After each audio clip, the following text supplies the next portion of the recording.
ya 3 añitos de actividades y casi desde el principio habíamos pensado y perpetrado esta historia de hablar un poco de las músicas y de sus orígenes. Entonces para nosotros hoy es un día muy especial arrancar aquí este ciclo y arrancarlo además en tan buena compañía. Y bueno, yo voy a ser muy breve.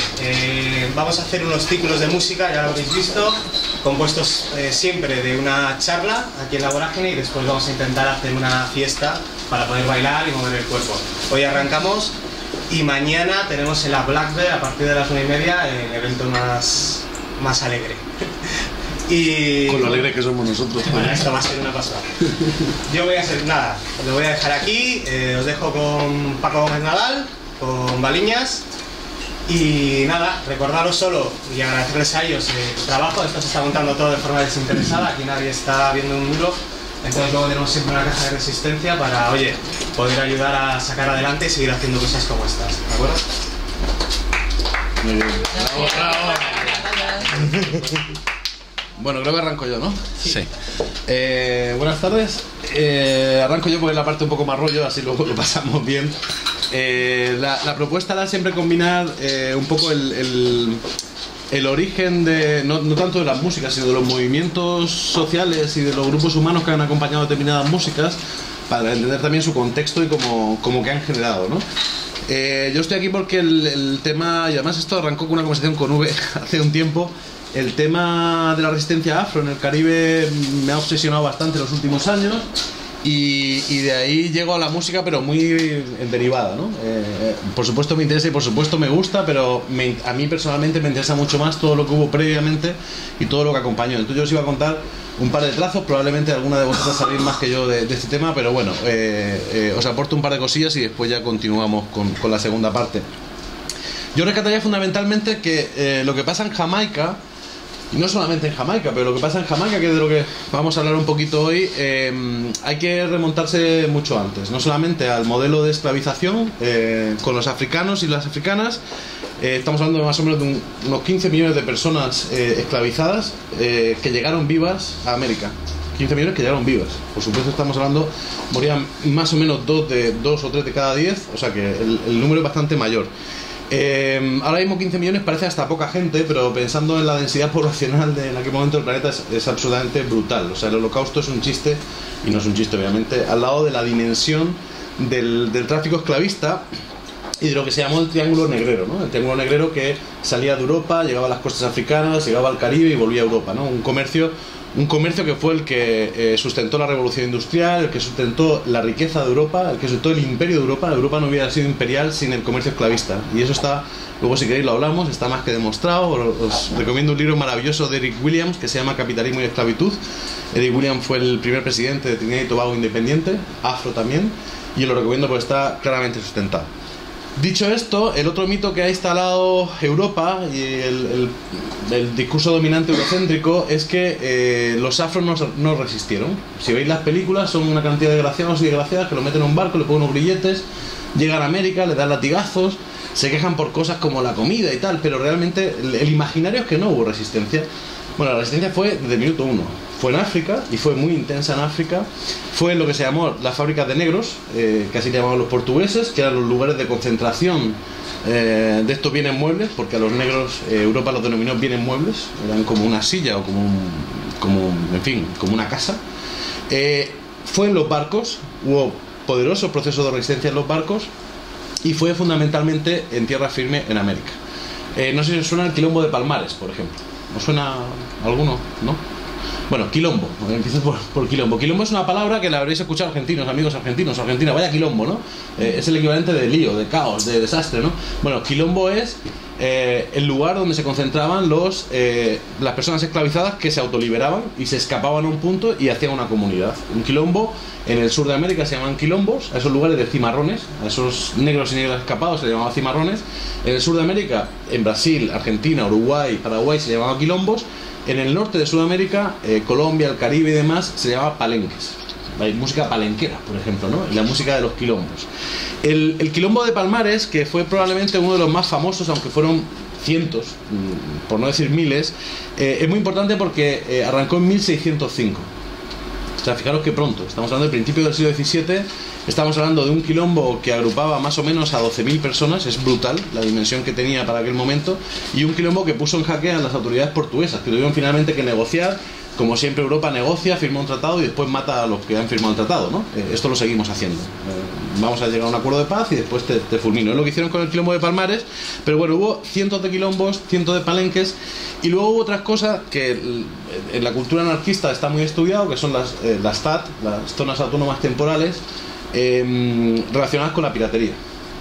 No sé si las conocéis, pero especialmente en el Caribe, que es de lo que estamos hablando, está Isla Tortuga, que es un ejemplo impresionante, los hermanos de la costa, con una reglamentación propia, con un tema anticapitalista muy potente, con un tema igualitario muy potente y fundamentalmente, y voy acercándome a Jamaica, con un tema de aceptar a todo el mundo. Mujeres, la mayoría prostitutas que iban en los barcos ingleses o en los barcos franceses, negros por supuesto, irlandeses, que eran los negros de Europa, o sea que en realidad era lo peor de lo peor, y toda esta gente desaceptada en igualdad de condiciones. ¿Qué diferencia hay entre el Caribe hispano y el Caribe anglosajón? El Caribe hispano tiene todos los defectos de los hispanos. Es decir, la colonización española no llevó al principio casi mujeres, por lo tanto la mezcla famosa que los que defienden la tesis bondadosa de la conquista española, que es que nos mezclamos porque no había más remedio. Porque es que en los primeros 100 años fueron 5.000 españoles nomás y eran todos tíos. O sea, y además fuimos tan poco previsores que no iban putas en los barcos. Los ingleses desde el primer momento iban prostitutas en los barcos contratadas para hacer su trabajo. Era importante, ¿no? Entonces, una de las primeras grandes diferencias es que en el Caribe hispano hay mezcla por necesidad, por violaciones, por salvajadas. Y en el Caribe anglosajón, igual que en el francés, hay muy poca mezcla. Muy poca mezcla. Es decir, la cultura afro se conserva bastante, entre comillas, pura, ¿no? Otra característica, las plantaciones. En el Caribe hispano las plantaciones son muy tardías. En el Caribe hispano las grandes plantaciones de algodón o de tabaco y demás se montan cuando Inglaterra y Francia dejan el negocio de las plantaciones en el Caribe y lo desplazan a Asia. Si veis las grandes riquezas que se arman en Cuba, Marqués de Comillas, Marqués de Valdecilla y demás, estamos hablando ya del siglo XIX, no estamos hablando del siglo XVII ni del siglo XVI. En Jamaica, en Bahamas, por supuesto en las francesas, Martinica, en Guyana, es desde muy temprano el esquema de plantaciones. Por lo tanto, el flujo de esclavizados negros y negras es mucho más potente, mucho más fuerte, y también un elemento fundamental, el cimarronaje. Esos negros y esas negras que se escapan de las plantaciones normalmente se van a zonas selváticas o a zonas alejadas a tratar de resistir y armar su propia historia. Una cosa muy importante para mí para entender luego el movimiento Rastafari, donde voy a llegar también, es el individualismo. Los esclavos y las esclavas, en realidad las personas esclavizadas, son de diferentes tribus, son de diferentes zonas de África, son mezcladas intencionalmente en los barcos para que no puedan comunicarse. Era realmente angustioso, no podían hablar ni siquiera con el vecino de Grilletes porque no hablaban el mismo idioma. Igual que están tan solos y tan solas, desarraigados de su cultura, arrancados de cuajo, eliminado el nombre. Cuando escuchéis la mayoría de personajes anglo-caribeños del Caribe se llaman Williams, Jordan, es porque cogen el apellido del dueño de la plantación. Les estirpan hasta el nombre. El cimarronaje empieza también con una actitud individual, porque era muy difícil comunicarse. Por lo tanto, una gran diferencia en este momento todavía entre una comunidad afro y una comunidad indígena, por ejemplo, es que los indígenas mantienen una clave comunitaria muy fuerte y los afro tienen un tema individualista, no lo digo en el sentido negativo, sino en el positivo también, muy fuerte. Yo creo que es importantísimo para entender el yo y yo del Rastafari, ¿no? El tema de por qué esa concepción de la individualidad tan brutal, ¿no? Tan fuerte. No me diluyo en la comunidad, soy yo ante todo, ¿no? Esa resistencia personal de ese negro, de esa negra que dice voy a sobrevivir, me voy a escapar, voy a seguir mi camino. Pero otra diferencia, en los barcos ingleses Inglaterra privatizó la conquista, por lo tanto los barcos eran fletados por compañías privadas, la Virginia Company, en fin, compañías famosas en su momento. No tienen el monopolio estatal como aquí, ¿no? El Estado, digamos, Inglaterra daba el permiso para conquistar, pero era una empresa privada financiada con acciones la que conquistaba. En esos barcos, ¿quién iba? Aparte de unos cuantos aventureros, a diferencia de los españoles, lo que iban es familias muy pobres en busca de ciertas posibilidades, maleantes, porque la ley de Inglaterra aprobó una ley de maleantes durísima para recoger a toda la gente de la calle, porque nadie quería ir a América al principio, era durísimo. Entonces niños de la calle, en fin, los metían, y radicales religiosos que Inglaterra no quería en su territorio. Casi nadie habla de las revoluciones religiosas en Inglaterra en el siglo XVI y XVII, pero fueron brutales. O sea, el tema de los... No sé si habéis oído hablar de los niveladores y los aguadores. ¿Alguien? Bueno, yo lo recomiendo. Si alguien, porque no me puedo enrollar demasiado, si alguien interesa este tema, hay un libro que se llama La Isla de la Revolución, que es una locura absoluta. Te rompe la cabeza porque es todo lo que no nos han contado. Los niveladores, los aguadores, los antinomistas, los anabaptistas eran fundamentalmente una amenaza para la corona británica por dos razones. Uno, porque eran bastante anticapitalistas, no todos en el mismo nivel, pero por ejemplo los antinomistas, que era, ahora se llamaría una secta, ¿no? Era un grupo religioso, eran terriblemente anticapitalistas. Una cosa, eran como los cátaros. Los católicos los solucionamos, a los cátaros los matamos a todos. Vale, no sé, 500.000, fuera. Primer genocidio por ideas. En este caso los mandaron a América. Y en Bahamas, especialmente, y en Jamaica, recalan muchos de estos grupos. Grupos pequeñitos, 3, 4, con unas convicciones súper potentes. Y tiene una característica que me parece muy interesante.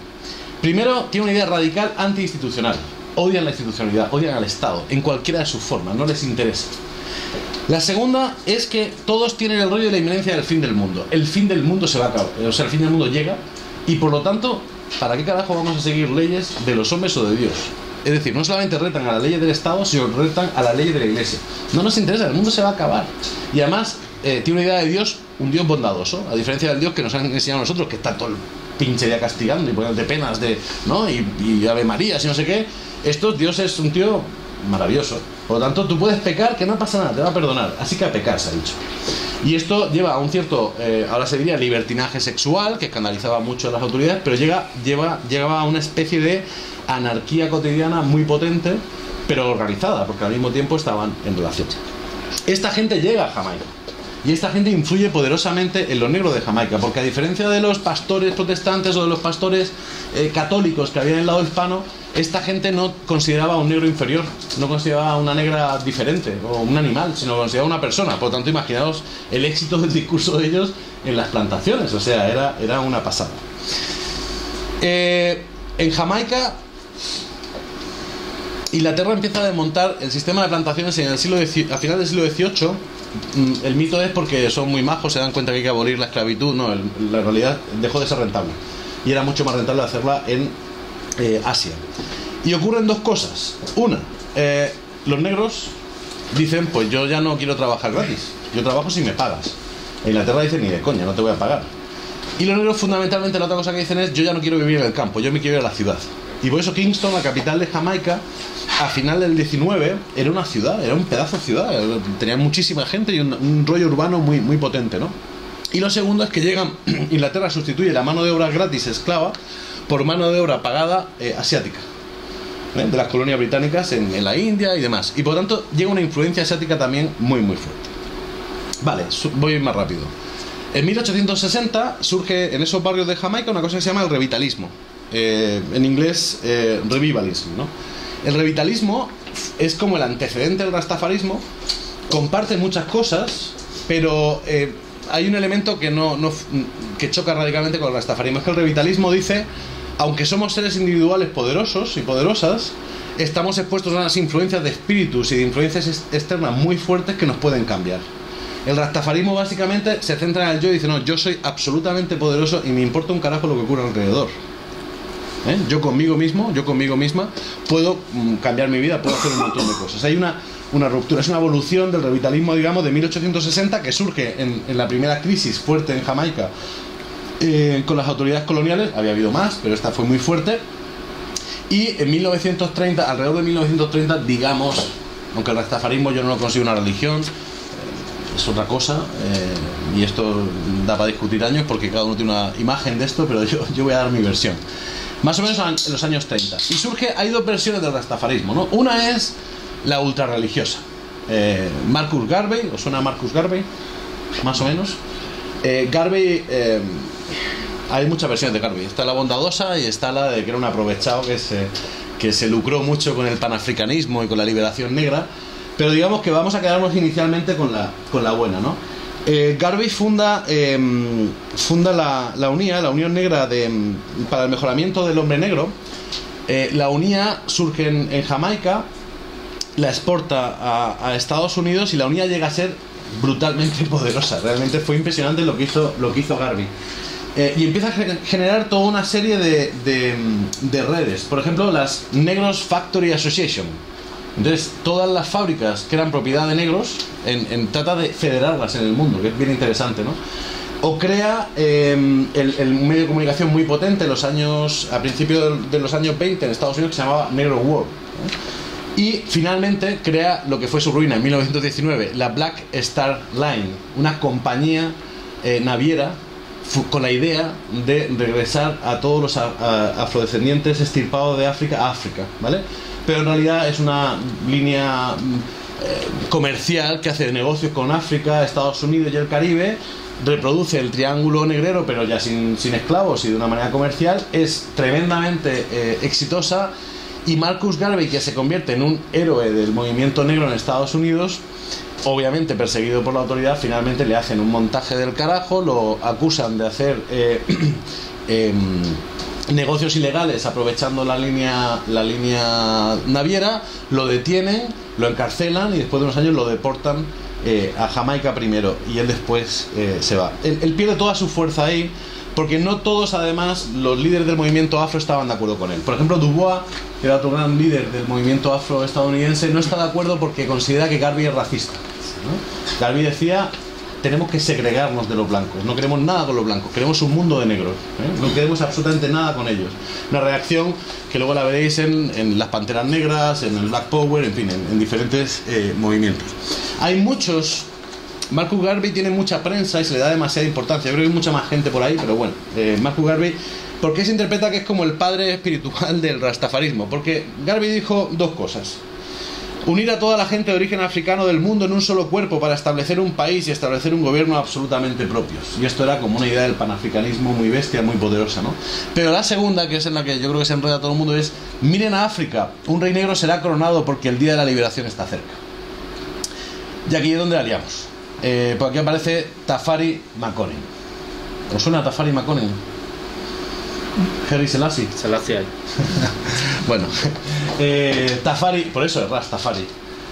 Tafari Makonnen era luego coronado como Haile Selassie, fue el rey de Etiopía. Según el culto etíope, digamos, es descendiente del número 280 y no sé qué de Salomón. Y aquí se empieza a mezclar todo. La teoría religiosa del rastafarismo dice que ven a Marcus Garvey como San Juan Evangelista, Selassie como el descendiente directo de Yahvé, en fin. Y hay toda una... Es que no quiero ser, porque claro, cada uno tiene su visión. Yo lo respeto. Esa es una visión, ¿vale? Ultra religiosa, porque todo se basa en el Antiguo Testamento. Podríamos hablar horas aquí, Hay un rollo del Antiguo Testamento muy complejo, una interpretación muy compleja del Antiguo Testamento. Nunca se genera una estructura religiosa como una religión formal. No hay un consejo Rastafari que decide sobre no sé qué. No hay autoridades verticales, sino que es una práctica cotidiana. Tanto, y aquí engancho con lo del individualismo y la lógica antinomista y cimarrón, que el rasta, aunque hay barrios que se identifican como rasta, no hay zona rasta, o sea, hay familia rasta. Hay familia rasta, pero en realidad hay personas rasta. No hay países rasta. No sé si me explico, pero no hay un movimiento comunitario, porque no es una lógica, no es una filosofía comunitaria, es una filosofía individual.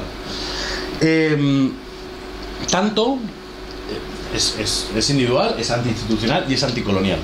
La segunda versión del rastafarismo es una respuesta al colonialismo británico, que utiliza las mismas armas del colonialismo británico invertidas.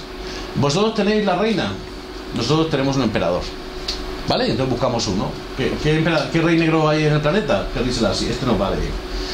Otro dato interesante que me decía alguien en Jamaica, estudioso del mundo rasta: vosotros os estáis lucrando de nuestro trabajo exportando marihuana, porque una de las cosas que cultivaban, no se cuentan, en las plantaciones en Jamaica en el 18 y el 19 era marihuana, que se exportaba a todo el planeta. Vosotros utilizáis la marihuana para lucraros y utilizáis nuestro trabajo esclavo para lucraros. Nosotros no la fumamos. Es un reto. O sea, ¿en qué os duele más? La versión religiosa es que la marihuana es un elemento simbólico, litúrgico, que también es posible. O sea, yo creo que se mezcla todo. Se mezcla un poquito todo. pero digamos que hay una versión más religiosa del tema y una versión mucho más política del tema, como un reto a la colonia británica. Si vemos otro movimiento de resistencia afro en todo el Caribe, es probable que se mezclen, porque el uso, por ejemplo, en Cuba de la santería es una manera política de responder a la colonia española, aprovechándose de los vírgenes, santos y demás del catolicismo, ¿no? Bueno, nosotros les ponemos otro nombre, utilizamos nuestras deidades animistas y nos reímos de vosotros en vuestra cara y seguimos pudiendo practicar nuestra lógica en ese sentido. Vale, para ir terminando, el tema a mí me parece muy interesante el tema del lenguaje. Yo lo he estudiado poco, pero la verdad es que las pocas veces que he leído sobre el tema es fascinante. El I and I, ¿no? Por ejemplo, en los Rasta no dicen nosotros, dice I and I, ¿no? Yo y yo. Dice muchísimo eso, ¿no? Es el tema del yo súper presente, no hay un nosotros. Somos esta individualidad y esta individualidad que nos juntamos para una cosa, pero no somos un nosotros, no somos algo comunitario, ¿no? Eso, de hecho, se llama el I language, ¿no? El lenguaje del yo. Y es complicadísimo y se desarrolló y demás. Hay una penúltima cosa que quiero decir, que es la conexión del movimiento Rasta con el panafricanismo. El panafricanismo, que es toda la filosofía que dice los africanos no están solamente en África, están por todo el planeta por culpa del imperialismo y por lo tanto hay que unirnos y tenemos que estar juntos con muchísimos. Luego, si a alguien le interesa, os digo nombres y libros. Hay un material potentísimo aquí muy desconocido, porque el mundo angloparlante para nosotros es bastante desconocido y de hecho la gente parece que sabe que existe Jamaica por la música, pero tampoco conoce mucho más del Caribe no hispano. El Caribe hispano es la mínima parte del Caribe, ¿no? Pero contemporáneo a todo lo que estábamos hablando, Garvey, los años 20-30, en 1919 se hace la primera conferencia de Berlín, la conferencia de Berlín que reparte África, ¿no? No, perdón, en 1886 se hace la conferencia de Berlín que reparte África entre las colonias europeas. Y en 1919 se hace el primer congreso panafricano, muchísimo antes de las independencias de África. Ya hay una idea contundente de panafricanismo. La tesis fundamental es eso, existe una personalidad africana que es común a todos los hombres, a todas las mujeres de raza negra. Y dicha personalidad oculta valores específicos de sabiduría, de inteligencia y de sensibilidad. Los pueblos negros son los pueblos más antiguos de la Tierra, están consagrados a la unidad y a un porvenir común de poder y gloria. Esto lo escribió Jan Ziegler, pero es la lógica del panafricanismo.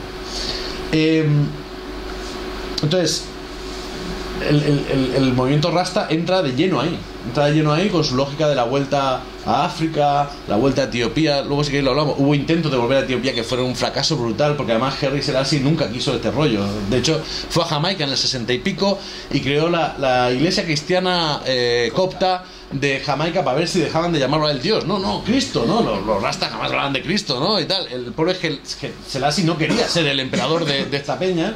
Y hubo envíos directos a Etiopía de colonias africanas que iban a vivir allí y fue un desastre. Fijaros si terminó mal Marcus Garvey, que finalmente fue socio. Hay una cosa terrorífica que se llama fue el acta que creó Liberia. Liberia en África, no sé si lo sabéis, pero Liberia fue la creación de un senador racista del Mississippi que no quería negros en América. Era América para los blancos y especialmente no quería, en un momento de crisis en los años 30, cuando la crisis del 29, los trabajadores blancos empiezan a quedarse sin trabajo. Él dijo, pues si hay trabajo para alguien es para los blancos, no para los negros. Y Marcus Garvey, absolutamente en decaída, súper aislado del movimiento afro y tal, firma con él un pacto y envían a 300.000 afroamericanos de Estados Unidos a vivir a Liberia, en el desastre que es Liberia, con las guerras que ha habido después y demás. Eso es otra historia, pero suelto solamente pincelada de cómo terminó este personaje. Y solamente os quería nombrar, esto es un caos, pero es que la historia es para hablar como varias horas. Nombrar un personaje que a mí me parece muy poco estudiado aquí y fundamental, que es Walter Rodney. ¿Lo conocéis? Bueno, Walter Rodney, leedlo si podéis, porque es una pasada. Walter Rodney era de Guyana, de la antigua Guyana británica, ahora Guyana. Era historiador, era afro. Y Rodney se va a estudiar a Jamaica, porque en Jamaica está la Universidad de las Indias Occidentales, que ha sido muy importante en la creación de la intelectualidad afro, digamos, del Caribe.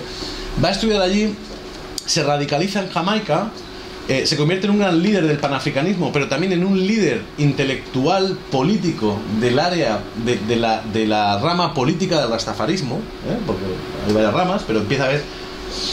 Y hay una conexión muy fuerte, sin que llegaran a trabajar juntos jamás, y según las lenguas buenas o malas, nunca llegaron a conocerse, con Bob Marley. hay cierta conexión. Fundamentalmente porque lo que decía Rodney es: hay que conocer nuestra historia, y en nuestra historia están las claves de nuestra liberación, ¿no? 4 meses antes de que reventaran a Rodney en Guyana con una bomba, las buenas lenguas dicen que en coordinación entre el nuevo gobierno independentista de Guyana y Estados Unidos, lo cual no es nada de extrañar, lo reventaron en 1000. 4 meses antes es cuando escribe Bob Marley Redemption Song. No hago ninguna conexión, pero digo, para que veáis el momento, en el año 80, 79 es cuando lo escribe Marley, en principio de los 80 matan a Rodney, está esa conexión. Rodney además es un ejemplo del panafricanismo porque conecta Guyana, Jamaica, Tanzania, donde va también a estudiar y a dar clase, y con todos los movimientos independentistas de África. Entre 1957 y 1961, o sea, previo a todo esto, previo a Marley y tal, es donde se producen mayor cantidad de independencias africanas. 18 países se independizan. Y lo apasionante es ver como todos estos intelectuales, como toda esta música, pues yo lo conecto, todos los escritores, los congresos de escritores que impulsaba Aimé Césaire, por ejemplo, ¿no? De escritores negros, todo esto es un viaje permanente de vuelta a África y un ir y venir. Frantz Fanon, que imagino que a algunos sonará. Frantz Fanon, que es uno de los intelectuales del movimiento negro fundamentales, no solamente el movimiento negro, de los de abajo y de las de abajo, pero fundamentalmente el movimiento negro. Os recomiendo el libro Los Condenados del Mundo, pero también Los Condenados de la Tierra, pero también Piel Negra Máscara Blanca, que es apasionante. Frantz Fanon muere en Argelia defendiendo la independencia de Argelia, ¿sí? Esa conexión permanente. Y por eso la música, y con esto ya sí que termino, la música es una conexión brutal, porque la música lo que consigue, creo que no solamente Bob Marley, creo que no solamente el reggae, pero claro que sí, consigue que ciertos mensajes naveguen muy rápido. En una cultura oral, en una cultura de transmisión oral, ya empezamos a compartir un idioma, y Bob Marley, para mí su genialidad es que utiliza el inglés de abajo, no utiliza el inglés de arriba, y eso cambia todo, porque la gente lo entiende y lo comparte, el acento, el tono, el vocabulario. Consigue que ese mensaje navegue súper rápido. Igual que la resistencia negra ante la esclavitud se hace con música, y no me he metido en eso porque es muy fuerte el tema y muy largo, pero es con música, es con canciones, es con ritmos, como se transmiten los mensajes de palenque a palenque o de plantación en plantación, es con la música con la que se vuelve a sembrar una idea de liberación. La gran diferencia, que a mí me parece interesante, del tema Rasta es, y aquí termino con la canción de Redemption Song, es emanciparte de tu esclavitud mental, ¿no? Nadie, excepto nosotros mismos, puede liberar nuestras mentes. Y donde dan en el clavo es: la esclavitud está aquí. Es una marca profunda en nuestra alma y en nuestro cerebro. Y es un proceso también individual liberarse de la esclavitud. Y no nos hemos liberado de ella, que era lo que decía Frantz Fanon. Piel negra, máscaras blancas. Aunque ya parezca que estamos liberados, no estamos liberados para nada. Si estudiáis con detalle las revueltas en Inglaterra de jóvenes en barrios de clase baja, o incluso en París, vais a ver el rastro no solamente de la música, sino del pensamiento de mucha esta gente, ¿no? Ahí está. Es una cosa que a los blancos y a la blanca no nos han contado, porque probablemente nos hubiera asustado, pero el movimiento panafricano, el movimiento cultural tan brutal de resistencia y de reivindicación afro, ahí está, ¿no? Ahí sigue, con todos los ataques del mundo, con la detención en Estados Unidos fue brutal, ¿no? La represión que tuvo el movimiento negro, que sigue teniendo el movimiento negro más radical, digamos, o más claro, más contundente, ¿no? Pero ahí está, y es un tema, por ejemplo, que en América Latina ha resurgido, y es un tema que en Jamaica ahí sigue. El Black Power ahí sigue, con otras formas, muy complicado, con otros elementos ahora, como el narco, como estados muy perversos y demás, pero ahí sigue la resistencia, ¿no? Me callo pues no te dejo hablar, te advertí. Lo que pasa que ya os digo, es un tema para abrir ventanas y no parar. Y es muy interesante porque en realidad habla mucho de nosotras, ¿eh? No habla solamente de lo que han hecho ellas y ellos allí, sino habla mucho también de nosotras. Y es curioso ver cómo la gente baila una música, o no, o se fuma un porro con una música sin saber muy bien qué está haciendo. Está bien, ¿eh? Yo creo que cada uno que haga lo que le dé la gana. Pero también está bien saber qué contexto hay ahí. No significa que tengas que coincidir con eso, no significa que te tengas que poner a leer como un loco no sé cuántos libros, ni ver la profundidad de Walter Rodney. Pero, hombre, joder, es saber de dónde venimos, ¿no? Saber dónde viene lo que escuchas, saber... Porque si no pasa... Pongo un ejemplo, ¿os acordáis cuando surgió Mano Negra con Manu Chao? Era flipante, ibas a un bar lleno de pijos y de pijas forrados, ¿no? Y estaban bailando con Mano Negra cagándose en sus muertos, ¿no? Pero lo bailaban porque sonaba divertido y tal. Entonces, la lógica mía es si vaciamos de su sentido político, de su sentido social, de su sentido histórico, la música, es como si la dejáramos en nada, ¿no? En una carcasa. Dicho esto, compañero, sálvame. Bueno.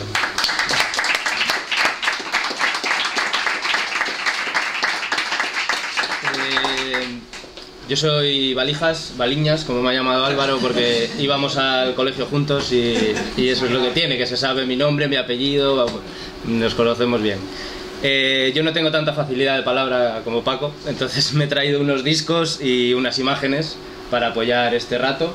Y yo creo que vamos a ir poniendo el Sata Masakana mientras os pongo una definición de lo que es la música reggae, ¿no? Así un poco, bueno, cogida así, bueno, de por ahí, un cachito de aquí, otro cachito de allí.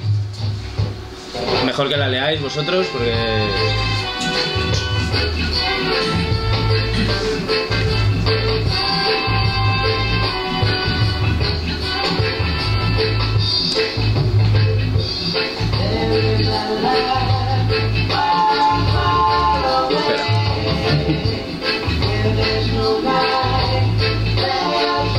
Bueno, este es uno de los temas así, ¿no? Del año 69 de Abyssinians, pues un poco significativo, ¿no? De lo que es el reggae, de los inicios del reggae. Sería lo que denominamos reggae roots, ¿no? Con un poco mensaje, ese mensaje religioso que hablaba Paco de Etiopía, ¿no? Mezcla un poco entre alguna frase amárica, es un poco, bueno, buscando los orígenes, ¿no?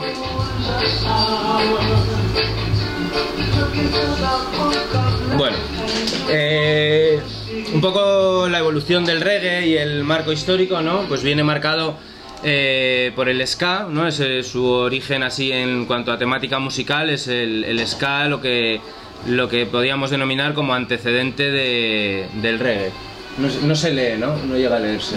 No, pero tú no lo cuentas. Vale, por eso. Bueno, pues eso, 1960 empezamos con el ska, ¿no? Es una mezcla de música original de Jamaica que viene de África a su vez, ¿no? Pues combinado con el jazz y con el rhythm and blues estadounidense, un poco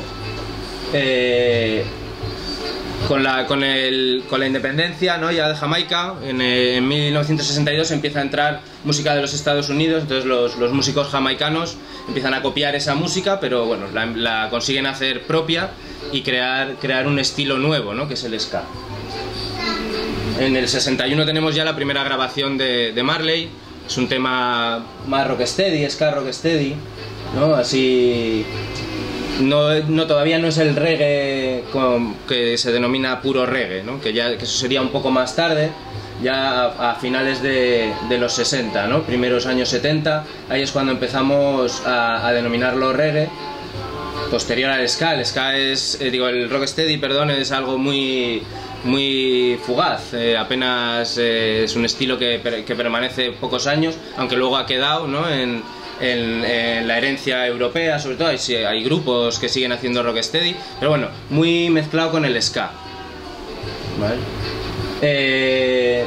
Ya en esos años, en el 64, tenemos el Lollipop, que nos va a poner una versión castellanizada de una chica que canta muy bien, que se llama Inés Pardo, que es de aquí, no, de aquí al lado, de Cazoña. Cazoña, Jamaica. Es lo mismo, se parece mucho. Los jamaicanos que vienen aquí dicen, si esto es igual que aquello. Bueno, pues eso, en el 65 los Wailers ya sacan... en el 64 este tema, sube un poco, para que...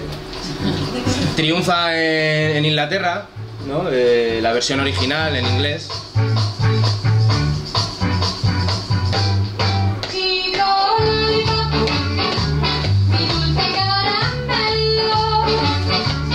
Es un grupo que se llama Akats, de Bilbao.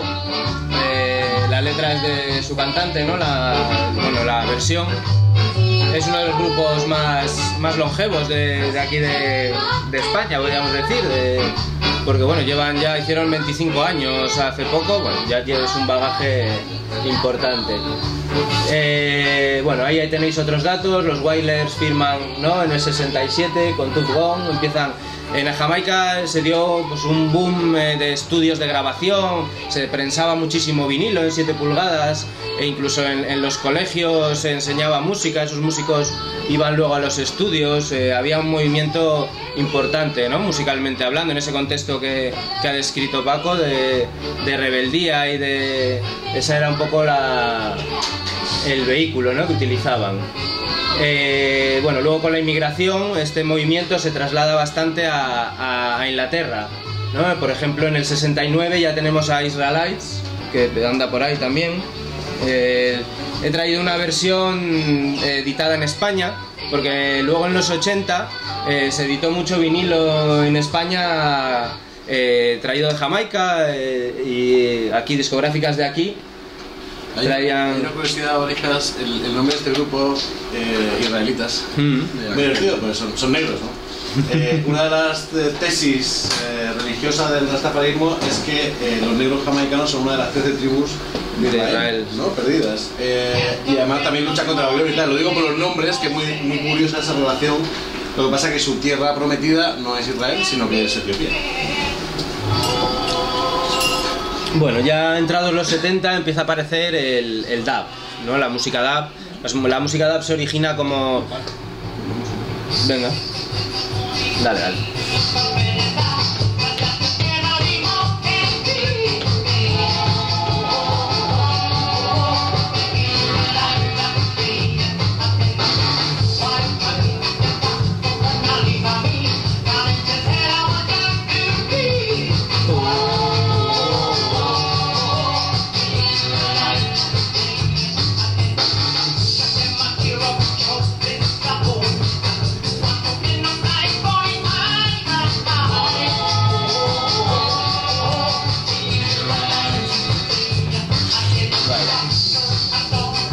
Aparece el dub, ¿no? Empiezan a aparecer las caras B de los 7 pulgadas, los ingenieros, los que mezclaban en los estudios de grabación, empiezan a hacer su propia versión y es un poco el origen de la música electrónica. Son los primeros que empiezan a utilizar aparatos electrónicos en la música realmente.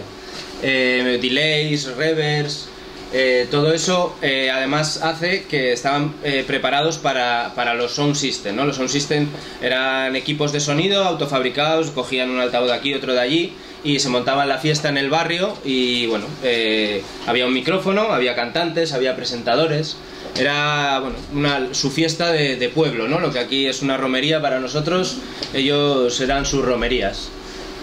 Bueno, ya en esos años Bob Marley triunfa a nivel mundial, ya firma con Island Records, que es un sello inglés, que es el que hace un poco de distribuidor ya a nivel internacional. Y ya bueno, eso es un dato curioso también, ¿no? En Eric Clapton en el 74 ya pues graba una versión de Bob Marley y ya es como, vamos, el no va más. A partir de esos años, bueno, aquí tenemos a los Abyssinians que hemos escuchado antes. A partir de esos años ya empieza a haber reggae, pues eso, a nivel ya internacional, y es en los 80, a principios de los 80, cuando el reggae llega un poco a nuestro país con producción propia, ¿vale? Esto es una foto de Potato. Potato es un grupo de Bilbao, del País Vasco, que bueno, recibe esa influencia inglesa, ¿no? Un poco relacionada también con el punk y el rock, ¿no? Porque en Inglaterra esa influencia jamaicana es absorbida por los grupos de rock y de punk de los años 70, y con esa herencia llega un poco a nuestro país, y Potato es el primer exponente de esta música, ¿no? Esto es un disco que ha editado una gente de Cataluña que, bueno, cuenta muy bien un poco la evolución del reggae, ¿no? Anterior al reggae, ¿no? Él lo llama Reggae Rula, la prehistoria del reggae en el Estado español, desde el 84 al 98, ¿no? Que es un poco, bueno, hay grupos como Potato, Llamacetas, Números Rojos, Mango Bongo, bueno, repartidos un poco por todo el panorama nacional ya. Dale, a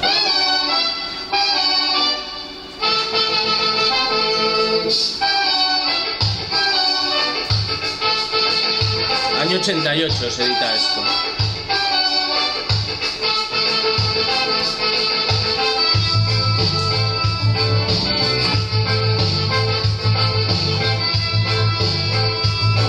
En la Pinto, en la Cuchi, en la Tapa, la gente es dura. Rula, rula, rula, rula.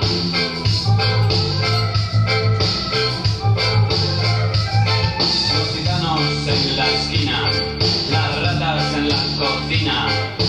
Hay una guerra latente por controlar la colina. Y la gente dura. Rula, rula, rula, rula. Y la gente dura. Rula, rula, rula, rula. Bueno, este disco empieza por este tema, ¿vale? Del 88 y termina con un tema del año 97 de un grupo de aquí, de Cantabria, Longwati, que lo vamos a poner también.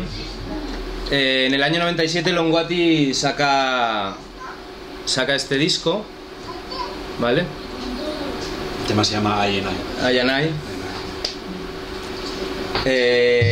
Muchos no lo sabemos, pero bueno, la historia del reggae en España se escribe en Cantabria, mucha de ella.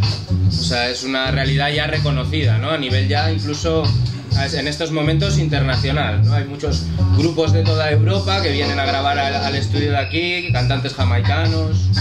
Bueno, esto es lo que se da un poco entre esos años, ¿no? Ahí tenéis, esta es me parece que es del 94, esta maqueta. Luego iríamos, ¿no? Loud and Long and Better Calling, del 98 al 2001. Bueno, todo en torno a Roberto Sánchez, ¿vale? Que es un poco el impulsor de la música jamaicana aquí y, bueno, lo que os decía, a nivel nacional.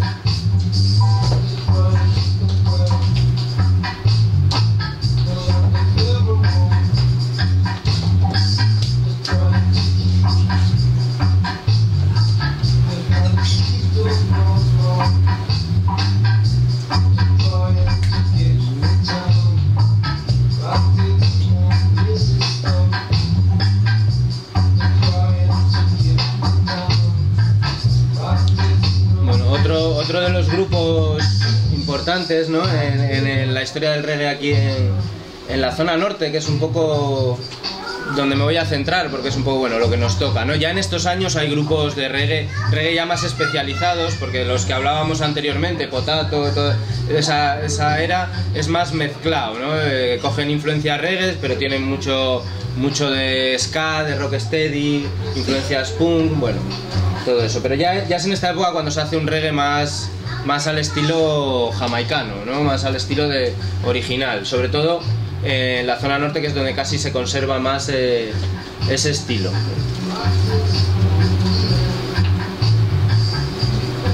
Bueno, a raíz de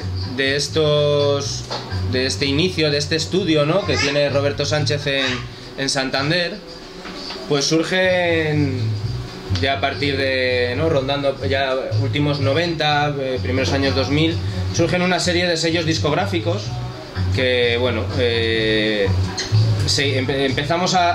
volvemos a editar en vinilo, ¿no? A conservar digo volvemos porque, bueno, Roots and Falla es nuestro sello, es un sello propio.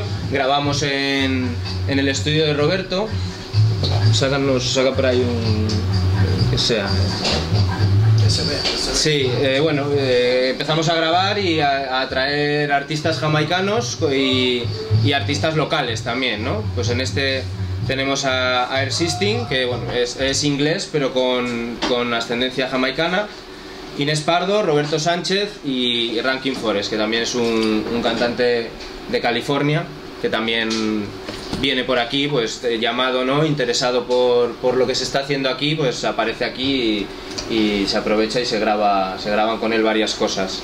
Bueno, aquí tenemos sellos sobre todo de País Vasco y Cantabria, ¿no? Esto es un ritmo, es un cover, es un ritmo original jamaicano, Milk and Honey se llama. Y bueno, está vuelto a grabar en el estudio con músicos de aquí y vuelto a grabar con los cantantes. Este es el tema original, ¿no? La misma vocal, es un cover completo de ritmo y de letra. Y luego, bueno, por el otro lado sí que tenemos un tema original de Inés, que también es interesante. Otro, pásame el de... Este es lo que os hablaba, ¿no? Pues Cornel Campbell, un cantante jamaicano que empezó su carrera pues en los años 70. Señor Wilson, un cantante de Barcelona, y Benjamin, que es un cantante inglés, pero bueno, afincado en Barcelona también. Se edita en 10 pulgadas, el sistema es un poco enfocado a poder pincharlo en los sound systems, ¿no? En las fiestas, es el mismo ritmo, entonces podemos poner varias vocales y podemos poner el tema limpio también para que el cantante intervenga en directo y cante sobre el ritmo.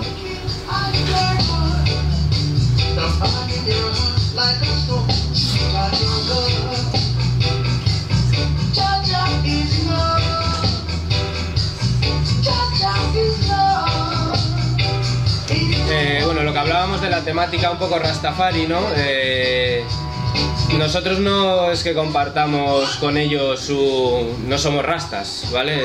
Rasta, bueno, no lo somos. Ellos sí, nosotros no. A nosotros nos gusta la música reggae.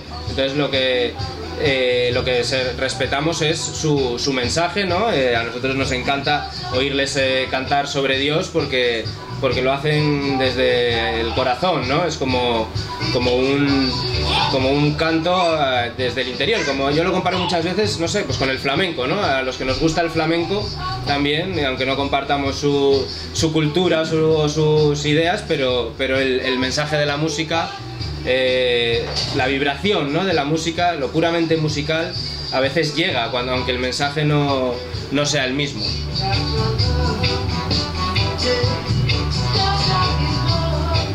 Bueno,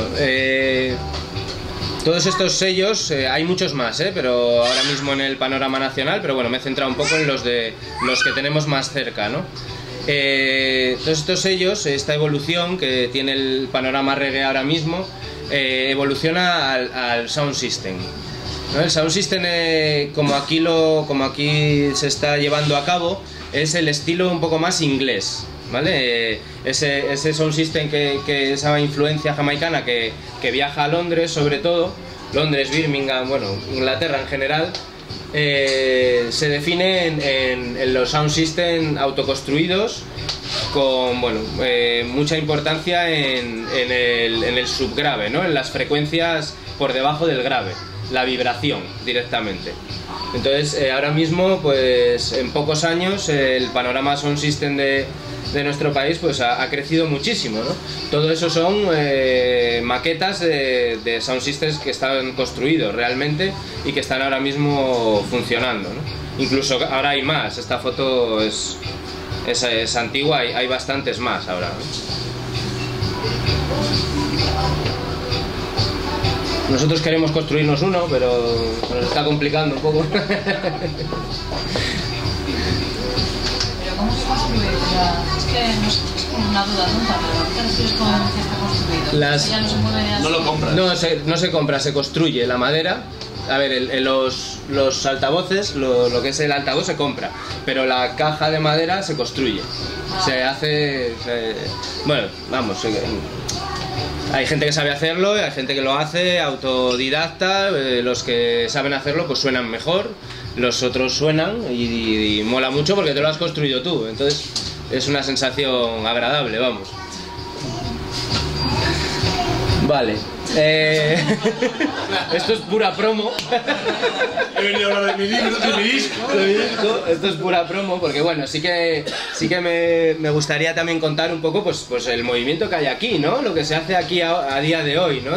En torno al reggae, que somos una comunidad muy pequeña y hay una escena en comparación grande. Por la herencia que hemos comentado, ¿no? Gente que lleva muchos años haciendo reggae aquí, entonces eso deriva en que haya una escena activa, ¿no? Bueno, esto es un ciclo que estamos haciendo en Torrelavega, en la Asociación Octubre.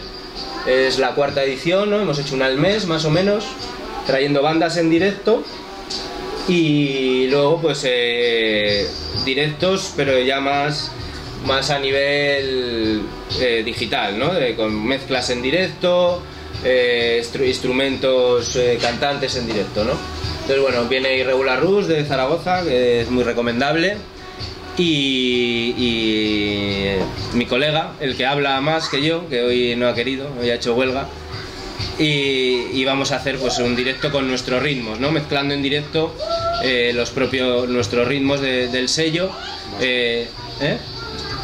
por ejemplo, ¿no? Llevando del estudio con una mesa multipistas, pues traemos en 6 pistas dividido la canción, batería, bombo, bajo, guitarra, rítmicas y voces, y con eso en directo, y con eso y un delay y un reverb, pues se juega un poco a hacer la música en directo, que para el que lo hace es súper divertido y para el que lo escucha también, yo creo que es curioso de ver, vamos. Esa es la idea, por lo menos.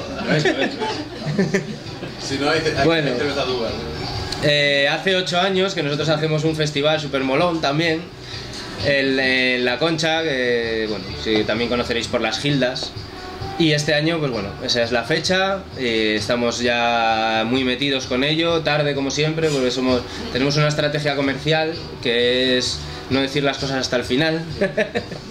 Es una excusa, es simplemente incompetencia.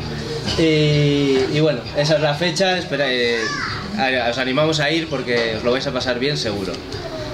Otras fiestas que se están haciendo ahora, desde hace ya más de un año, ¿no? Son las fiestas Dadwise en el remodelado Niágara.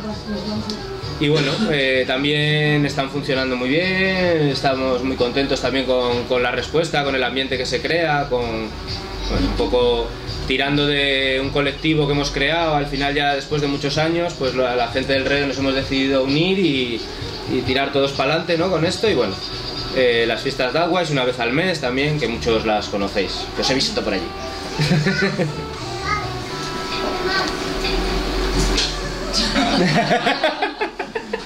Foto de familia. Por si había dudas. Bueno, este es el cabeza de cartel del año pasado, es Ken Booth. Estaba antes del reggae, ¿no? Antes de que existiese el reggae, este hombre ya estaba grabando en los estudios y pues, Mr. Rocksteady le llaman, de hecho, ¿no? Es uno de los máximos exponentes del Rocksteady.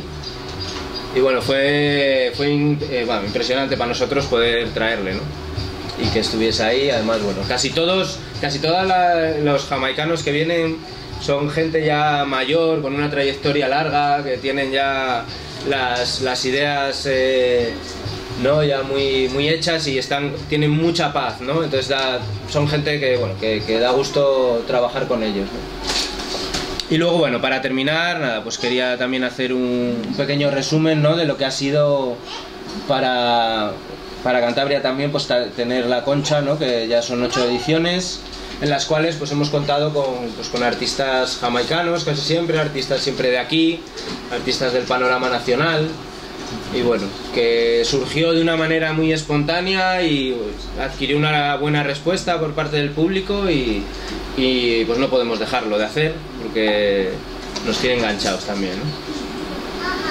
Y ya, bueno, yo creo que hasta aquí 9 y pico, vamos a poner otra canción y luego si queréis hablamos un poco, no sé, ponemos unas preguntas o algo.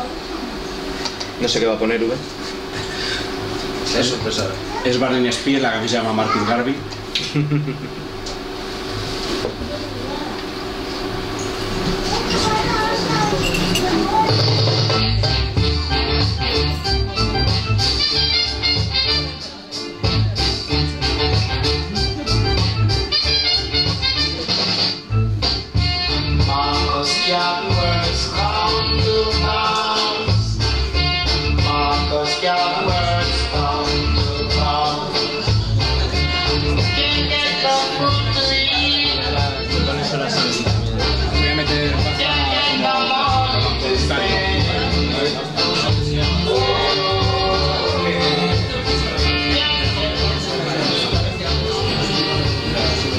me dejáis voy a arrancar yo metiéndole caña a Alberto.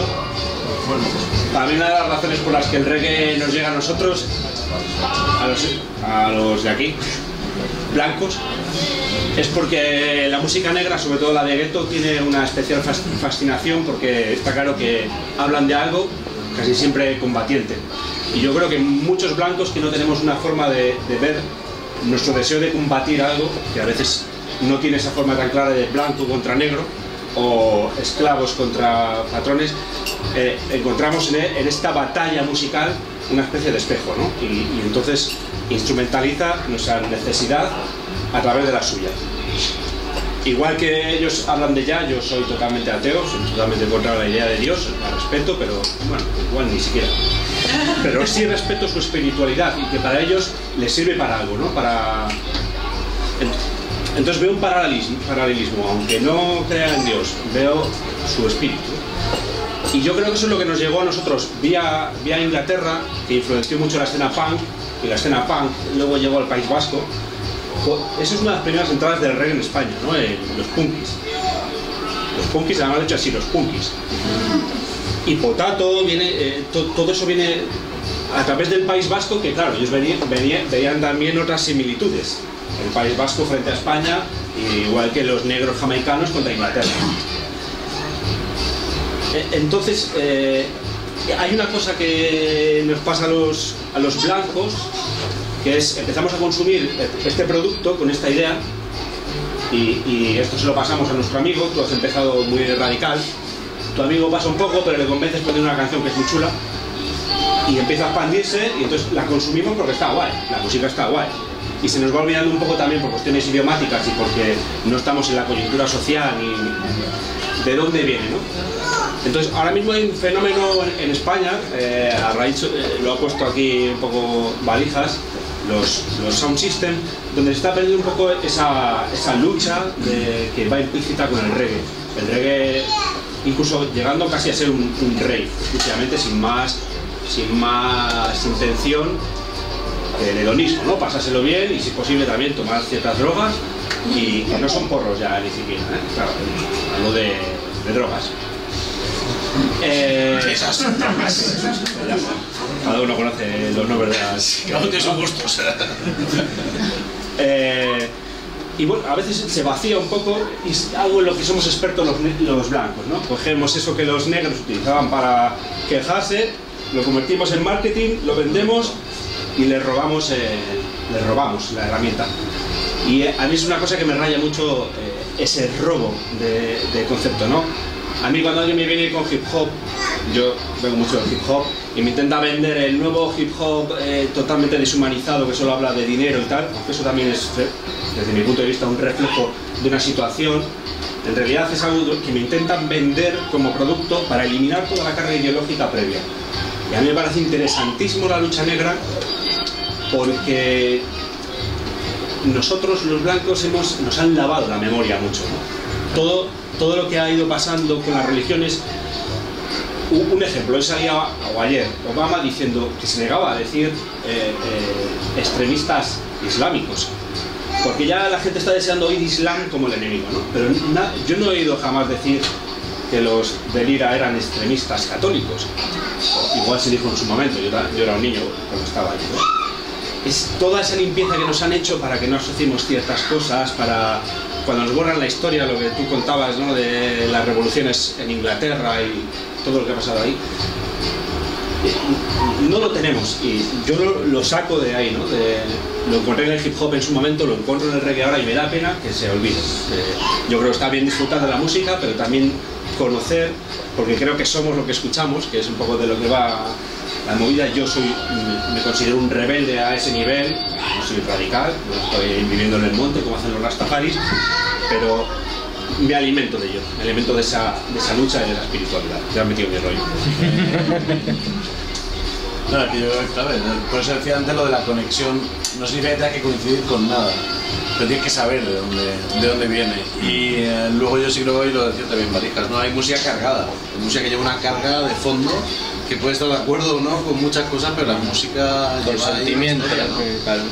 Y esta música, además, yo creo que tú lo has contado bien, es heredera de otras músicas que tienen otra historia, o sea, es que vienen de un sitio y las mezclas no son casuales. Y lo que pasa en Inglaterra, ¿por qué es en Inglaterra? Bueno, pues es la metrópoli, y era donde los jamaiquinos que tenían que emigrar o que querían estudiar en la universidad iban, ¿no? Era el único camino, ¿no? Y ahí se fusionan con otras cosas, pero tiene una historia, claro. Sí, luego queda un montón de puertas abiertas que, como tú dices, es imposible explicarlo todo, pero la música, el reggae, se instrumentalizó mucho en las primeras campañas políticas jamaicanas después de la independencia, entonces le sirvió al poder para tener un poco medio contento al pueblo. Vale. Hay mucho escape también a Inglaterra porque había mucha pobreza en Jamaica en su momento y eso crea allí grandes centros de negros jamaicanos. Y está un elemento que yo no he nombrado, pero que son las falsas independencias, ¿no? No solamente de África, sino en el Caribe, ¿no? Teóricamente, colonias en el Caribe quedan las francesas, Martinica, Guyana Francesa y tal. Pero en realidad las independencias habría que cuestionarlas mucho, no solamente en el Caribe, por supuesto en África. Que independencias es lo que ahora se llama la colonialidad, no el colonialismo, sino toda la estructura de poder, toda la estructura cultural, toda la estructura de aprovechamiento incluso de las luchas independentistas a favor de una estructura que bebe de la metrópoli. Entonces obviamente Jamaica sigue siendo parte de la Commonwealth, sigue dependiendo económicamente del glorioso Imperio Británico, y sigue habiendo una conexión de unas élites negras que lo que hacen es imitar a las élites de la metrópoli, claro, o sea, es que es lo que había, lo que sé hacer, es lo que hago, ¿no? Imito, y eso pasa en Jamaica, pero pasa el único lugar donde he experimentado una cosa que recomiendo experimentar. Los blancos y las blancas no sabemos lo que es eso, no sabemos lo que es el racismo, pero nunca nos han discriminado por ser blancos. Yo en la antigua Guyana británica, ahora Guyana independiente, es el único lugar donde yo he tenido miedo físico por ser blanco. Y que la gente me tenía asco, o sea, yo estaba comiendo en un sitio y me miraban con asco, con desprecio, como si yo fuera una mierda literalmente. Pero también me di cuenta cómo el poder de la actual Guyana independiente, absolutamente controlado por Londres, instrumentaliza eso. Lo instrumentaliza absolutamente, ¿no? Entonces claro, pasó con el reggae, pero pasa con muchas cosas, ¿no? Es también cuestionar. Y en el caso nuestro como blancos, que yo no creo que es tema de sentirse culpable, porque eso es la culpa de religiosa y yo paso de eso, pero es sentirse responsable de una historia. Es que papel juegas tú ahí en toda esta movida, ¿no? Hay un papelito. Y a mí me lo comentaste un día y está quitándose de encima tapujos y tal. ¿Quién no ha dicho alguna vez? Si es que si los dejas solos se matan entre ellos. Se matan entre ellos porque en realidad, con las colonias, la esclavitud, te has cargado toda su cultura y todas sus estructuras. Entonces, cuando les dejas solos de repente, tienen que readaptar sus estructuras, están destrozados. Entonces, y ese periodo de adaptación, todo eso, me comentaste que nunca había reflexionado sobre ello, es muy curioso, claro, imagínate, de repente quieren ser como las mismas clases que los blancos, quieren tener su rey, quieren tener su emperador, quieren tener su clase alta, su clase media. Supongo que en cualquier sociedad siempre va a haber escalas, ¿no? Está claro, podemos mirar hacia atrás. Pero están desarmados. Y por ejemplo, tras la independencia de Jamaica, ¿qué es lo primero que hace el primer gobierno jamaicano? Abrir las puertas a las empresas estadounidenses que entran a saco a llevárselo todo. Y eso provoca una debacle en Jamaica, que dura 10 años y luego provoca una crisis brutal. Claro. Y muchas de las cosas también que nos llegan de esta gente que cree tanto en Dios y tal, es gente que no sabe leer. Es gente que a día de hoy todavía no sabe leer. Roberto, que nos cuenta historias, nos habla de gente jamaicana que viene aquí a grabar, que le han dicho, ¿me acompañarías al hotel? Y dices, qué raro es esto, imagínate, te tiene un señor mayor, ¿me acompañas al hotel? Me acompañas al hotel porque no sabe leer los números de su habitación, porque no sabe en qué piso está la habitación. No se fían de los contratos porque no saben leer los contratos. Es gente que no se imagina lo que es la seguridad social, que algunos están dando conciertos a los 80 años, que les pasa también a los negros estadounidenses, porque no tienen jubilación, porque realmente viven de poder seguir dando conciertos. O sea, y vienen de unos sitios que no nos podemos imaginar. Uno nos decía, si vamos a Jamaica nos enseñarías.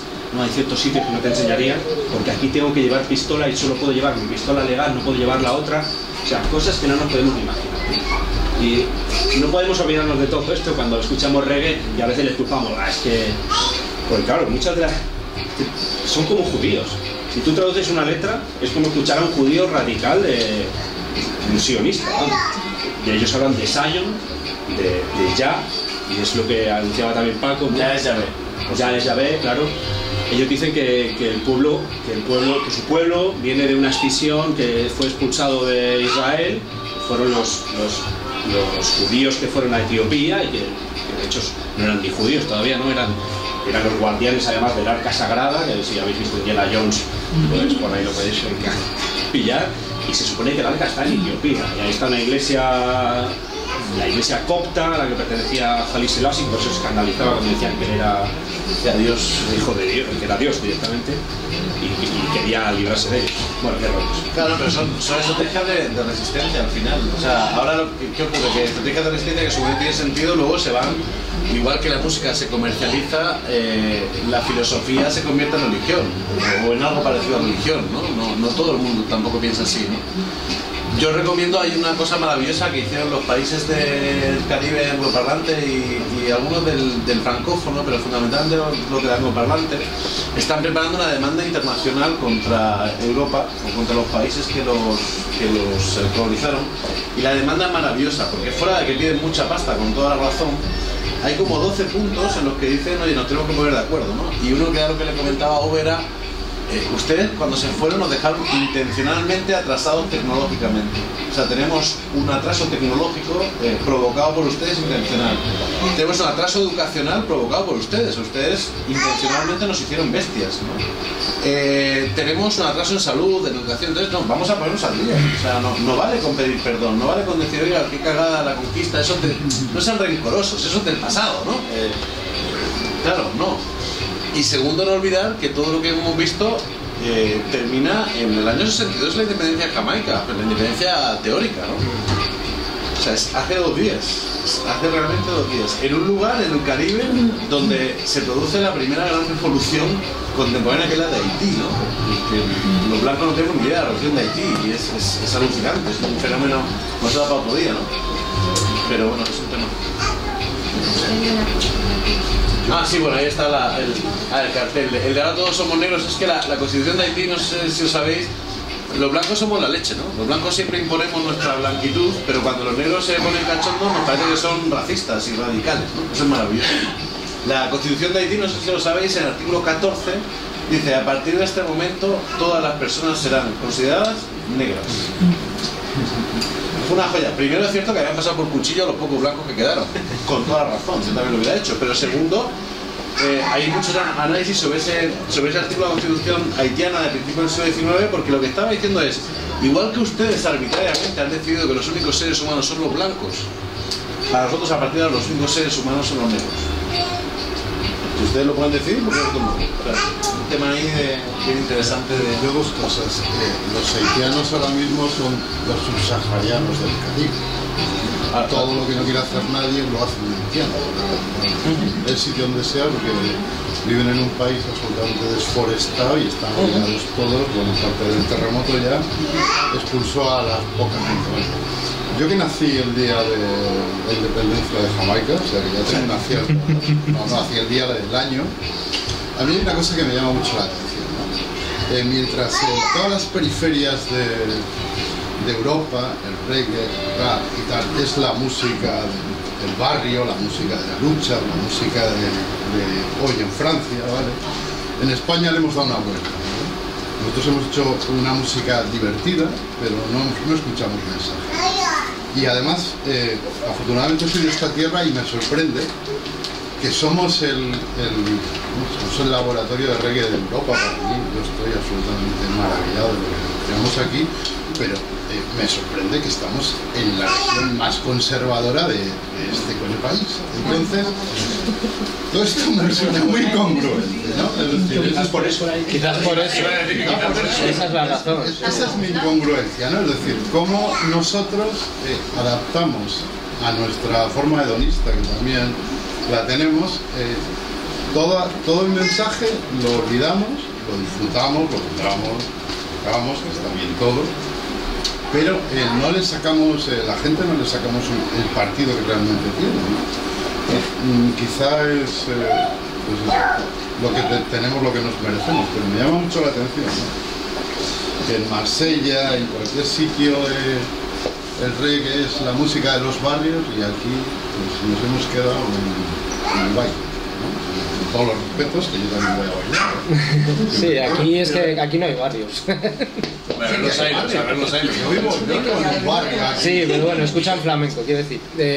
Yo creo que aquí, lo que tú dices, que vivimos ¿no? con un estatus y todos en un nivel que no nos crea la necesidad esa, ¿no? de buscar ese refugio en un mensaje, ¿no? Más. Pero bueno, sí lo hay, ¿eh? Yo creo que el reggae aquí es bastante underground, ¿no? En el sentido de que no es autoproducido, no entra en los circuitos grandes comerciales. El reggae está en todo el mundo, pero en todo el mundo de una manera bastante minoritaria, ¿no?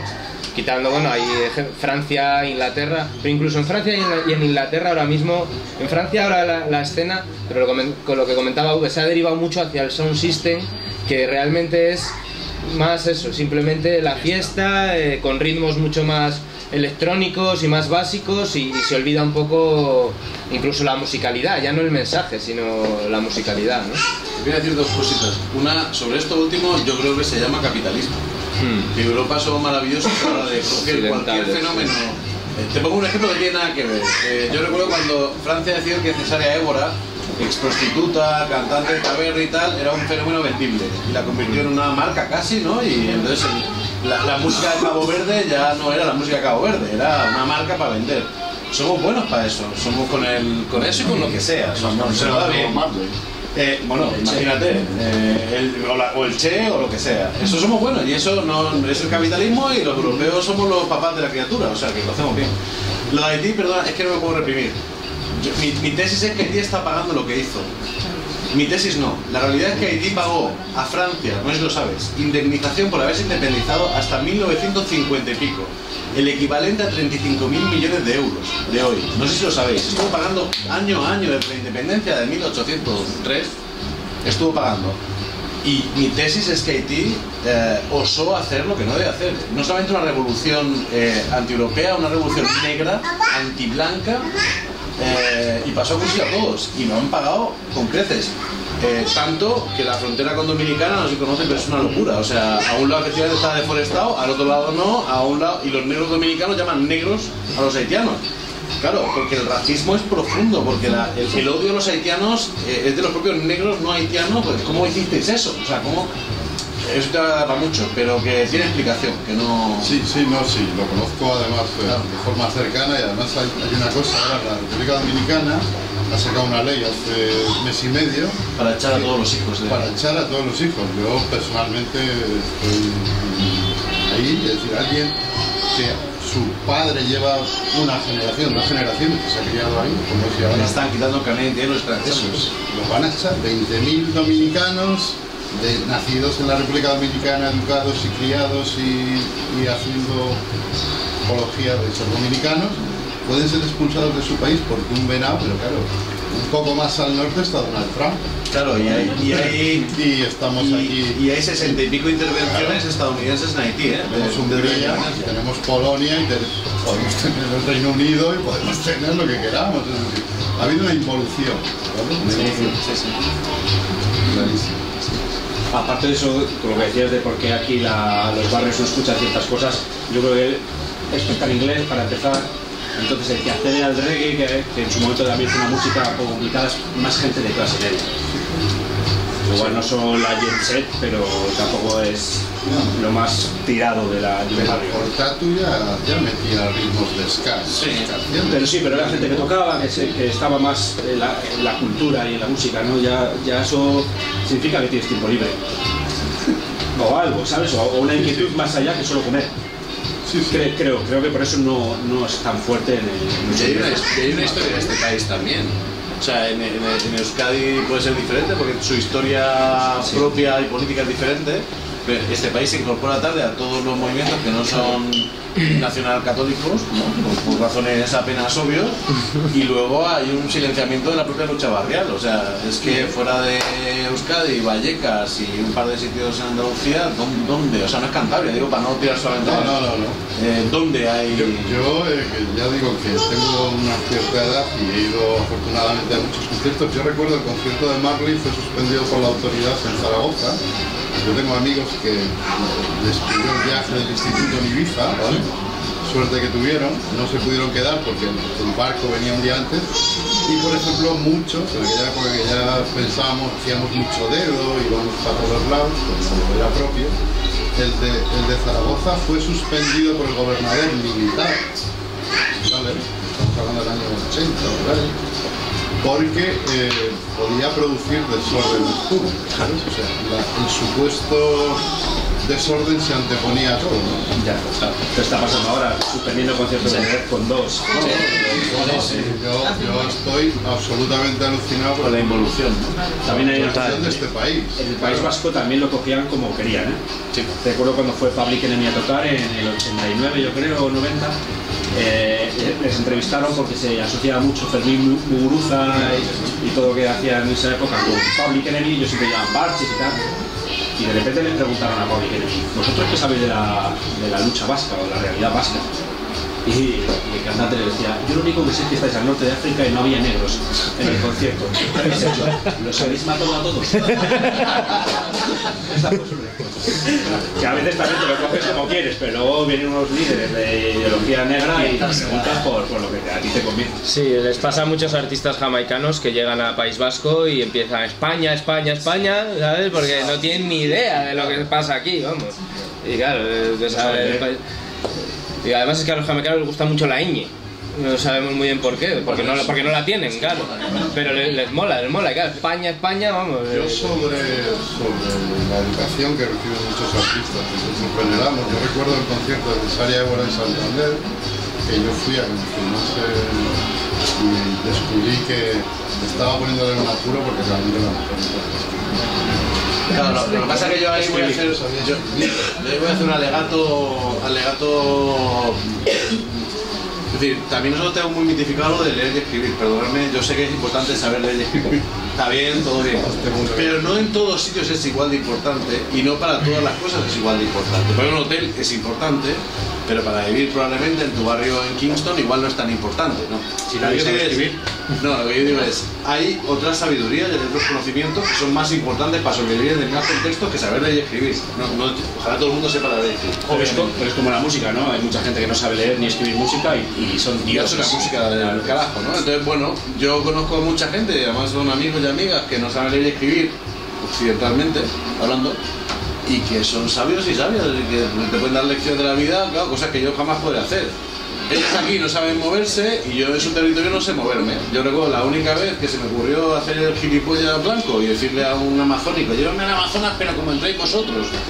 A los 3 días estaba diciéndome: sácame de aquí, sácame. Y yo entro con un machete, un pantalón de este tamaño y una camiseta. Él podía sobrevivir ahí perfectamente, no sabía leer ni escribir. Ahora, el imbécil que sabía leer, escribir y escribe libros, le robó de rodillas: sácame de aquí. Claro, él aquí en el hotel, igual no sabía qué planta ir, pero pide ayuda y ya está. Yo en la selva ni pidiendo ayuda. Vamos. Esta persona, de hecho, tiene una empresa de compraventa de terrenos y casas y una cadena de compra y venta de vehículos. Con un par, claro. O sea, sí. Vale. Quiero decir que eso no... No, digo por los mitos que tenemos, ¿no? Lo que decías era por el índice de pobreza, ¿no? Como indica un poco la pobreza. Porque Jamaica en los 60 tenía un 10% de alfabetización y cuando consiguió un periodo grande de avance en los 70, cuando tuvo un presidente socialista, en vez de que le vendió a Estados Unidos, alcanzó un 30%. Estamos hablando de muy poco. Claro, pero porque partía de cero. O sea, claro, lo que deja la colonia. Es que decías, ¿no? Nos habéis dejado que la herencia es un doble peso, es un lastre doble y triple. Cuando a ti te dejan absolutamente ya más, insisto, gente esclavizada, destrozada en su interior, rotas todas sus redes de supervivencia entre comunitarias, digamos, de funcionamiento. Es que lo del esclavismo no lo voy a comparar con otros sufrimientos, pero cuando te esclavizan y cuando eres hijo de esclavo es brutal, se te han arrancado, es como si mañana llegan aquí al cántaro que escucha reggae porque le gusta bailar, lo abducen y le ponen a vivir en Ghana solo. Y además, puteado, ¿no? Entonces, es brutal. O sea, y entonces partes... Y además, ¿por qué vas a aprender a leer y a escribir lo que tu opresor decide que tienes que aprender a leer y a escribir? Es que esa es otra muy fuerte, ¿eh? Toda la negativa a hablar en inglés tal y como lo hablan los ingleses, todas las mezclas. Hay un libro muy interesante que se llama El caballo... ¿cómo lo tenía contado por aquí? Me voy a olvidar el nombre en inglés. Tell My Horse.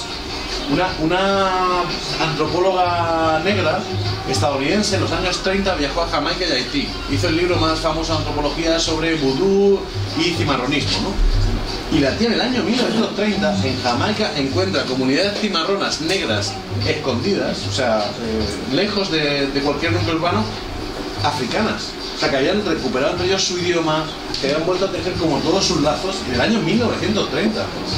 Y yo en Surinam hace 4 años estuve en ceremonias africanas en Surinam y flipé.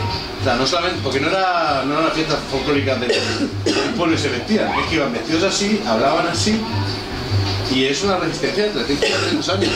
Los que estuvieron en las ciudades, los que estuvieron en las plantaciones, bueno, los expertos ya por fin están diciendo que las plantaciones fueron la antesala de los campos de concentración.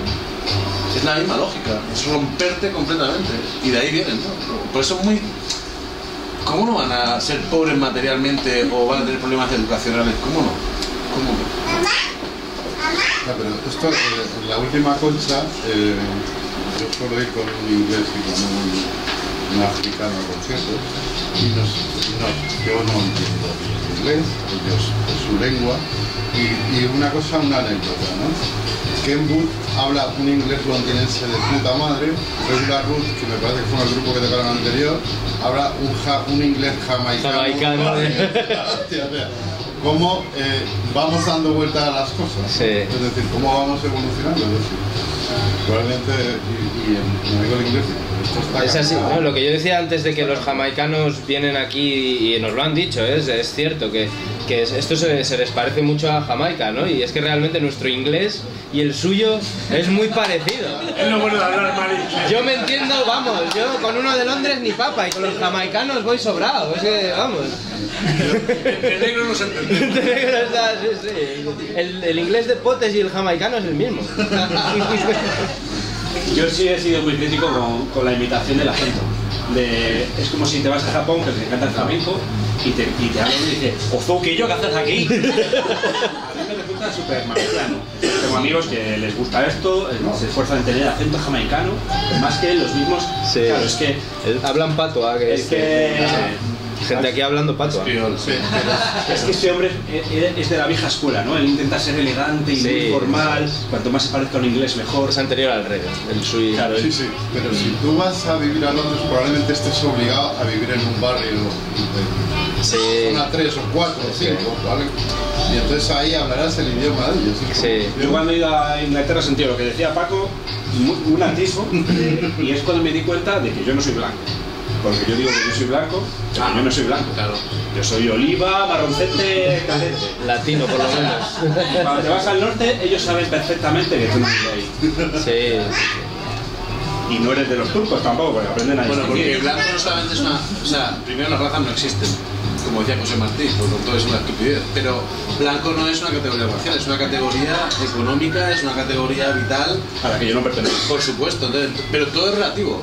Tú en Guyana o en Jamaica eres blanco. Sí, claro. Sí. Ahora en Finlandia o en Inglaterra o en París, en un barrio noble, no eres blanca, claro. Es que lo siento, además hablas un francés cutre y un inglés de pote, o sea que no tiene manera. Claro, lo que es interesante es cuando esa negritud se identifica. El tema de lo que se llama la hidroanarquía, que fue la anarquía que se dio en los barcos piratas, era maravilloso, porque el piloto era negro, un negro cimarrón, el copiloto era un irlandés, la primera oficial era una puta de Francia y el no sé qué. Entonces, por ejemplo, ellos hay textos hermosísimos, especialmente de mujeres negras antinomistas, que a mí eso me parece fascinante, en la que dice, todas somos negras. O sea, es un antecedente de todo el tema también de Haití, ¿no? Y se identificaba el famoso rollo de los irlandeses son los negros de Europa, Hay gente que lo dice despectivamente, pero hubo irlandeses que lo decían positivamente. Somos los negros de Europa y estamos, no pasa nada, o sea, qué rollo, ¿no? Entonces, bueno, también como esa categoría negro, que durante muchos años nos han dicho no de decir negro, ¿no? De color, gente de color, de color. De color negro. Bueno, ese negro, como ese negro, es una categoría también política. Como puede ser una categoría política, cada uno la interpreta como quiera, pero lo es. ¿Por qué os gusta el reggae a vosotros entonces? ¿Por qué habéis venido? Porque nos gusta el porro. Gracias, Alma, ya no nos ha ayudado a esto. Sin duda es una de las vías de difusión de la música reggae. En realidad mucha gente empieza por ahí, Por algún lado hay que Es empezar. una pena, es una pena. Bueno, si luego te vas sabiendo otras cosas, Ya. Y de alguna manera nos tiene que llegar, porque no estamos ahí, está claro que no está en la calle. Las fiestas nuestras de reggae son fiestas de una gente que se ha tenido que poner las pilas en algo para entenderlo, disfrutarlo. No te surge. Porque en mi casa, cuando yo era pequeño, se escuchaban los pecos. eso da nivel en la vida también, ¿eh? Joder, magnífico.